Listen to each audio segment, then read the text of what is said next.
सबने मेरी राम राम भाई। जय हमारी संस्कृति, जय हमारे गांव। मैं सुबीक के हरियाणवी। चुनावी सरगर्मियां खत्म हो ली हैं, दिवाली आने लग रही है और हमारे साथ लगातार पांचवी बार बने विधायक पूर्व शिक्षा मंत्री श्रीमती गीता बुक्कल जी हैं। राम राम जी। आपने राम राम जी। मैडम, सबसे पहले तो आपको बहुत बहुत बधाई हो, लगातार पांचवी बार जो आप विधायक बने हो। बहुत बहुत धन्यवाद। पर इस दिवाली पर थोड़ी सी खटास रहेगी, तो आप किस तरीके से देखते हो भी जो भी हर तरफ से ये था कि भी कांग्रेस आ रही है, बीजेपी जा रही है, तो कहाँ कमी, कहाँ चूक रहेगी? देखिए, पहले तो मैं झज्जर विधानसभा क्षेत्र की महान जनता को, हमारे बुजुर्गों को, नौजवान साथियों को, माताओं बहनों को, सभी को बहुत बहुत उनका धन्यवाद करती हूँ कि उन्होंने विश्वास जताया कांग्रेस पार्टी पर और मुझ पर, यहाँ से मुझे विधायक बनाकर भेजा है। और एक आश्वासन देना चाहती हूँ कि झज्जर हल्के की आवाज़ बनकर पूरी तरह से मजबूती से अपने क्षेत्र की और हरियाणा की आवाज़ को विधानसभा में उठाने का काम करेंगे। दिवाली फीकी रह गई, खासतौर से हरियाणा को उम्मीद थी कि कांग्रेस पार्टी की सरकार बनेगी और बहुत अच्छे ढंग से चुनाव लड़ने का काम किया। सरकार के खिलाफ एंटी इनकम्बेंसी भी थी, बहुत सारे संगठन भी सरकार के खिलाफ थे, लेकिन लोकतंत्र में जनता महान होती है। बराबर का वोट मिलने के बावजूद भी और लोकसभा में 47.6% हाईएस्ट हरियाणा का वोट पूरे देश भर में रहा, उसके बावजूद कांग्रेस अपनी सरकार नहीं बना पाई। नायब सैनी जी मुख्यमंत्री बने हैं, उनकी कैबिनेट को बहुत बहुत बधाई, शुभकामनाएं देती हूँ। उम्मीद करूँगी कि अब की बार तो कम से कम जनता की भलाई के काम वो अच्छे ढंग से करेंगे और हमारे क्षेत्र के साथ कोई भेदभाव नहीं करेंगे। मैडम, नेता प्रतिपक्ष के लिए लगातार जो है इंतजार कर रहा है पूरा हरियाणा प्रदेश, और इस बार कह रहे हैं कि नॉन जाट चेहरा हो सकता है और दलित नेताओं में आपका नाम सबसे ऊपर आ रहा है। इस पर आप क्या कहना चाहेंगे? देखिए, नेता प्रतिपक्ष का जो है अभी ऑलरेडी हमारे ऑब्जर्वर्स जो है वो प्रदेश में आए, सभी विधायकों से उन्होंने बात भी की है, एक एक व्यक्ति से बात की है, सामूहिक तौर पे बात की है, अपनी रिपोर्ट हाईकमांड को दी है। हाईकमांड का जो डिक्शन हमेशा होता है, ऑलरेडी आदरणीय चौधरी भूपेंद्र सिंह हुड्डा जी पहले मुख्यमंत्री रहे हैं, लीडर ऑफ अपोजिशन रहे हैं, उन्हीं के नेतृत्व में ये चुनाव भी लड़ा गया है और मैं उम्मीद करती हूँ आने वाले समय में जल्दी ही नेता प्रतिपक्ष का जो है नाम कांग्रेस पार्टी घोषणा करेगी। मैडम, देखा गया है कि लगभग 10 सीटें ऐसी थी जहां से चुनाव हारी है कांग्रेस। मार्जिन जो था वो 5,000 के अंदर अंदर था। इस चीज़ को आप कैसे देखते हैं? क्योंकि जनता ने तो अपना मूड बनाया था, लेकिन ये इतना कम मार्जिन के बावजूद जो सरकार नहीं बना पाई। देखिए, जनता का मूड बहुत ज़्यादा था इस बार बीजेपी को बदलने का, क्योंकि किसान लगातार धरना प्रदर्शन करते रहे, कर्मचारी ओपीएस की मांग करते रहे, युवा और पक्के रोजगार की बात करते रहे, व्यापारी व्यापार की और लॉ एंड ऑर्डर की बात करते रहे, इंडस्ट्रीज़ फैक्ट्रीज़ यहाँ से पलायन कर गई और बद से बदतर हालात हो गए और आवारा बेसहारा पशु तक भी यहाँ पर इतना आतंक यहाँ पर था। डंकी के माध्यम से हमारा युवा प्रदेश और देश छोड़कर चला गया। बहुत सारे मुद्दे थे, घोषणा पत्र भी था, मुद्दे भी थे, मुद्दों पर चर्चा भी हुई, लोगों ने मन भी बना लिया था। आखिर के समय में जिस प्रकार से जो भी कारण रहे हों, लोकतंत्र में तो हम समझते हैं कि लोग महान होते हैं, लेकिन कहीं ना कहीं तंत्र का इस्तेमाल यहाँ पर हुआ। जात बिरादरी के नाम पर जो बीजेपी की राजनीति रहती है, दोबारा से जात बिरादरी धर्म के नाम पर ये चुनाव फिर से लड़ा गया और बीजेपी की सरकार जो है वो फिर से बनी है। तो उम्मीद करते हैं जो सरकार जिन मुद्दों को लेकर बनी है वो हर वायदा जो पिछले घोषणा पत्र, एक भी मीटिंग कॉमन मिनिमम प्रोग्राम की नहीं हुई, अनिल विज जी की अध्यक्षता में एक कमेटी बनी थी और उम्मीद करते हैं कि ये वाला जो घोषणा पत्र है, उनका संकल्प पत्र है, वो खोलकर देखेंगे और हर एक वायदा पूरा करेंगे। मजबूत विपक्ष के तौर पर कांग्रेस पार्टी आई है 37 विधायकों के साथ, एक से एक दिग्गज हमारा विधानसभा में पहुंचा है। मजबूती के साथ भारतीय जनता पार्टी की सरकार को मजबूर करेंगे कि वो प्रदेश में आम जनमानस के मुद्दे हम जो उठाएंगे उन पर वो काम करने का काम करेंगे। मैडम, क्या कांग्रेस आला कमान से थोड़ी सी भूल हो गई जो 16 सीटिंग एमएलए अपनी सीट नहीं बचा पाए? क्या वहां पे भूल हुई? वो नहीं देख पाए कि उन एमएलए के खिलाफ एंटी इनकम्बेंसी बहुत ज्यादा है? क्या कहेंगे? देखिए, पहले तो एक आपने बात की जो थोड़े थोड़े मार्जिन से हम लोग सीटें हारे हैं और इसमें एक सीट तो हम केवल मात्र 32 वोटों से ही हारे हैं और इसके अलावा 1000-1500 के मार्जिन पर काफ़ी सारी सीटें ऐसी हैं। इलेक्शन कमीशन को already, election commission of India को हमारे कांग्रेस के सभी शीर्ष नेतृत्व के ने जाकर, पार्टी के अध्यक्ष हैं, हुड्डा साहब हैं और सभी लीडर्स ने जाकर इलेक्शन कमीशन ऑफ इंडिया में ऑलरेडी एक पिटीशन दी है उस पर हम उम्मीद करते हैं कि सरकार इलेक्शन कमीशन इस पर संज्ञान लेगा और उसका रिप्लाई देने का काम करेगा। और साथ ही साथ में सिटिंग गेटिंग कांग्रेस की एक परंपरा रही है कि हमेशा से देते आए हैं, और हमें उम्मीद थी कि जिस प्रकार का माहौल प्रदेश में है, सभी के सभी विधायक जो हैं वो 10 साल तक कांग्रेस के लिए संघर्ष जब वो करते रहे, और ये लग रहा था कि जब सरकार बनने का मौका आया ऐसे में उनकी टिकट काटना या जो भी टिकट का फैसला भी एक डीसीसी, पीसीसी और सीईसी की हमारा कांग्रेस पार्टी की परिपाटी जो रही है उसके तहत सबको टिकटें देने का काम किया है।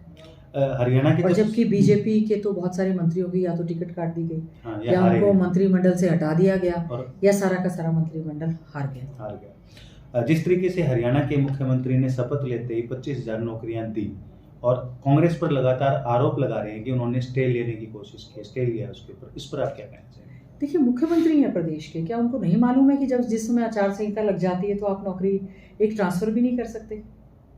मतलब आप इस तरह से बार बार कांग्रेस पर ये ठीकरा फूटना, केवल इतनी सी बात थी कि आचार संहिता लग गई, ऐसे तो आप कहीं भी पत्थर रख देते, आप ग्रांट बांट देते, जो कि इन्होंने किया, क्योंकि इनके हाथ में सभी संवैधानिक संस्थाओं का दुरुपयोग पूरी तरह से किया जा रहा है। अब कहाँ की 25,000 की नौकरियां सी और डी की दी है, जो जुडिशरी की आई है नौकरी उनकी लिस्ट सार्वजनिक की जाए। केवल मात्र 15 हरियाणा प्रदेश के लगे हैं। हमारे बच्चे जो आईएएस में टॉप करते हैं, जो प्रदेश में टॉप करते हैं, अब एचसीएस जुडिशियल सर्विसेज में नहीं बना रहे। आईएएस टॉपर को हमारे यहाँ पर हरियाणा में नौकरी नहीं मिल रही। सी डी की किसी की डी में ज्वाइनिंग हो गई, सी में भी हो गई, तो उसने डी ग्रुप नहीं ज्वाइन किया, उसने सी कर लिया। 25,000 की संख्या कहाँ है?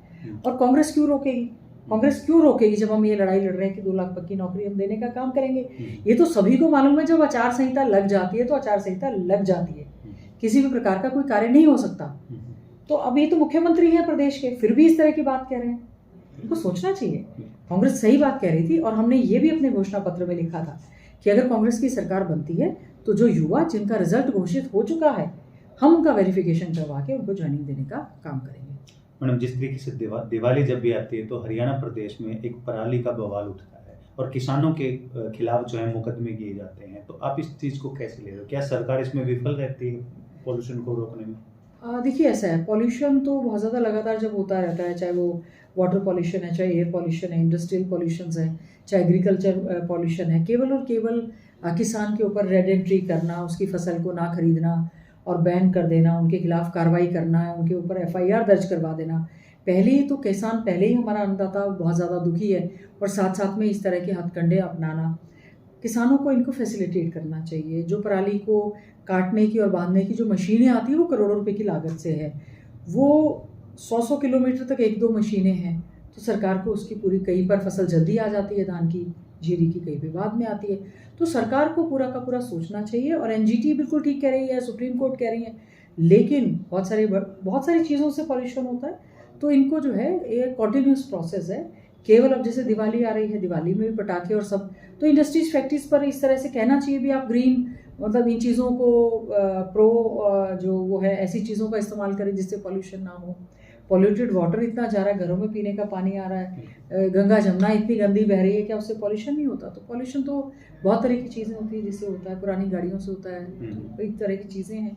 तो केवल और केवल किसानों को टारगेट करना मैं समझती हूँ ज़्यादा ठीक नहीं है। पिछले लगातार आप 3 बार से झज्जर की एमएलए, चौथी बार बने हो, झज्जर को कितना इंतजार करना पड़ेगा विकास के लिए? झज्जर हल्के की आवाज़ को पूरी मजबूती के साथ उठाने का काम करेंगे। रोड्स इंफ्रास्ट्रक्चर को ले जाकर हमने बार बार जो है फ़ोटो वीडियोस हम लोग लेकर गए। पुराने बस स्टैंड की हमने बदहाली की बात कही, स्टेडियम्स की बदहाली की बात कही, यहाँ तक शमशान घाट की आवाज़ भी हमें विधानसभा में उठानी पड़ी। जलमग्न हो चुका हमारा क्षेत्र, उसको मुआवजा नहीं दिया गया, इसकी हमने आवाज़ उठानी पड़ी।